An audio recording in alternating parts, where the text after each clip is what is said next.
Okay. Yeah. Tell us about Cleveland whiskey. Well, it's hard to know where to start, but it's actually a technology company. Our mission is to make whiskey, to make it right here in Cleveland. And I'll tell you more later. I'm not from Cleveland, but I love Cleveland. I am a Clevelander. You're staying here. Yes.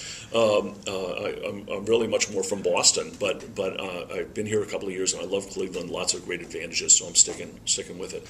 But Cleveland Whiskey really is an advanced technology company in that what we're doing is using some technologies to dramatically accelerate the aging of whiskey. Now, whiskey can take anywhere from 6 to 10 to 12 to 18 years to mature. You see that, and it takes that. It was an accidental discovery, but you put it in a barrel and you let it sit there for a long time, and ultimately it starts tasting better and better and better.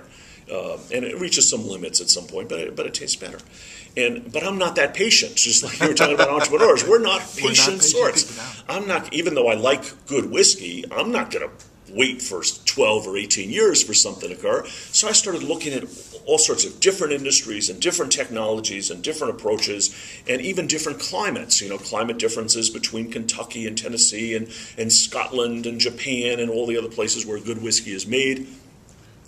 And sort of experimented in my basement with pressure cookers and tubs of ice, much to my wife's dismay. So wait a minute.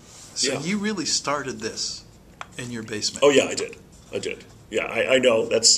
If I had had a garage, I would have done it in my garage. But you didn't have a garage. I didn't have a garage, and at least not a waterproof garage. It was leaking like a sieve. So yeah, I did. I started this in my basement, and actually proved the concept enough to get a little bit of funding from a couple of organizations. And now here I'm at an incubator, the Magnet Incubator here in Cleveland, and I'm going through a much more rigorous experimental process, computer controlled and all sorts of issues and systems associated with it. But we're really going through a lot of experimentation now to come up with optimization techniques associated with this technology. Tom, you've gone off camera. You told me that you started and owned a software company. I did.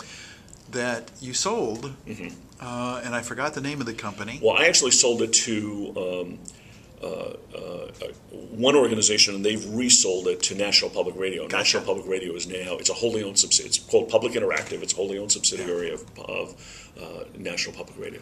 What is truly amazing to me is that you've gone from one high-tech world into another high-tech world. Well, totally except different. whiskey. Software except whiskey is not a high-tech world. What I'm doing is bringing technology into an industry that doesn't really use it. Yes.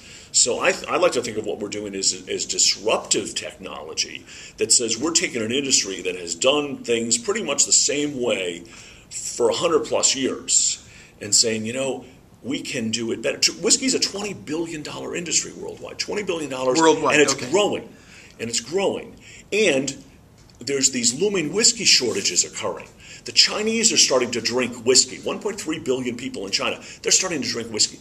India is drinking more and more whiskey. Wow. Russia, so even though it's a much smaller company, and they drink like more. Vodka. A number of them are turning to whiskey. And both Scotch whiskeys as well as American whiskeys. But because it takes so long to make it, they're drawing down all the stocks. There's still lots of whiskey in these big warehouses, but they're not as full as they were. Okay. So if I can speed up that process significantly and take a whiskey that normally takes 12 years and I can do that in a number of months, that's a big deal.